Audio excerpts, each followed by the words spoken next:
Susan Conley, her husband, and 2 sons said goodbye to Portland for a 2-year adventure in Beijing.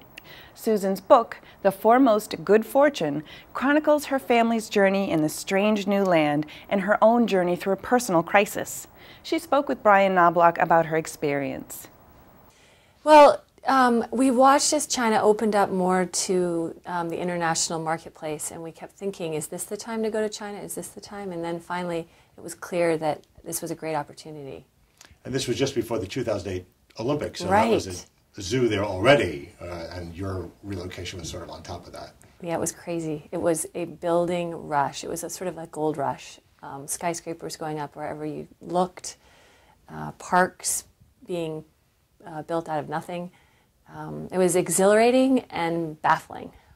And what was the most challenging thing that you found in the move, or several challenging things, I assume? Yeah, there were many.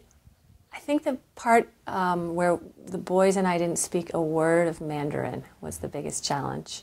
My husband was a huge bonus with his language, but we had to get busy taking language classes. And the more language we learned, the more the culture opened up for us. And what surprised you about the culture, of the Chinese culture, and accepting you into it? The culture is so steeped in tradition. It has so many ancient, wonderful rituals and mores.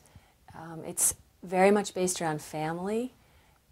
It's not cold to an outsider like myself, but it's also very insular at the same time. So while we were welcomed into China, we weren't necessarily part of the fabric of the community, nor did we think we would be. I think the other thing that amazed me about China was how cut off it is still from the international press in most ways. Now, throughout all the exhilaration of this move and excitement of the move, you also faced sort of a personal crisis as well. How did that play into it? Well, in the book I write about this dislocation within China, and then I take that metaphor and I look at what it's like to be dislocated within a disease. In my case, it was breast cancer. And it did set me back. No one expects cancer. And mine came, as I say in the book, in the middle of the proverbial night. There was no context for it.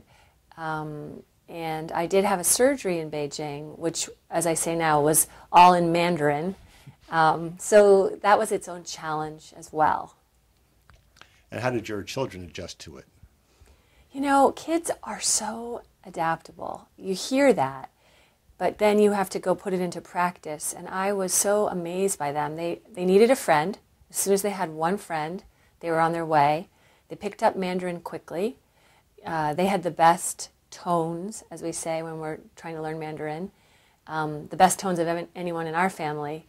And we told them Beijing was home, and so Beijing was home.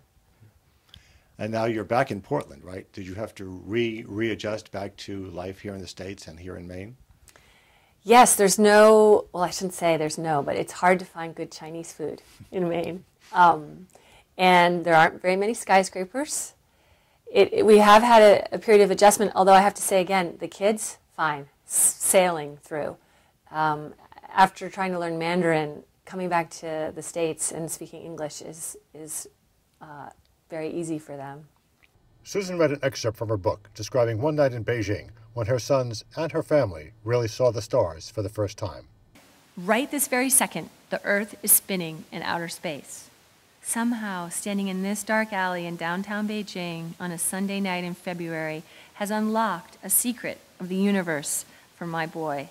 Maybe China has allowed him to see the sky more clearly.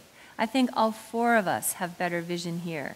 Pretty cool, huh, I say, and I squeeze Thorne's hand, and we begin to walk toward the taxi cabs. Outer space, pretty cool. So on the whole, how was your experience back and forth? What did you take back from it?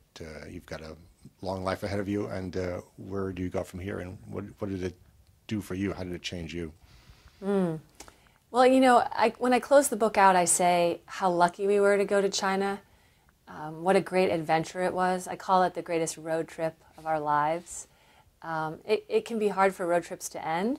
So I actually feel like we hold on to China a lot. We have good friends there still. We're going back in